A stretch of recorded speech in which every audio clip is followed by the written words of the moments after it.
Il y avait une autre promesse que vous aviez faite qui était d'augmenter de 10% à partir de janvier ceux qui sont déjà en place.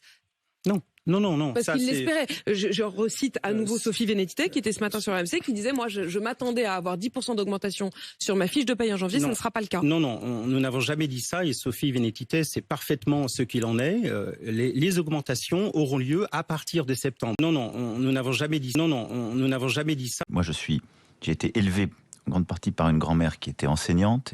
Et il se trouve que j'ai épousé une enseignante, donc je sais ce que je dois à cette profession et ce que notre République lui doit. Et donc ça veut dire qu'il y a une revalorisation qui est autour de 10%, ce qui fait que je peux vous dire que dès les premiers mois du quinquennat, on ira au bout de cette revalorisation, qui permettra d'abord qu'il n'y ait aucun salaire, même en début de carrière, qui soit en dessous des 2000 €, et qui permettra de continuer à améliorer pour tous les enseignants. Donc d'ici le 1er juillet, augmentation de 10% des enseignants. Non, parce que ça passera dans un... Il y a deux choses. Il y aura, pour les enseignants comme pour tous les autres, à l'été, dans le cadre de la négociation fonction publique, une revalorisation du point d'indice.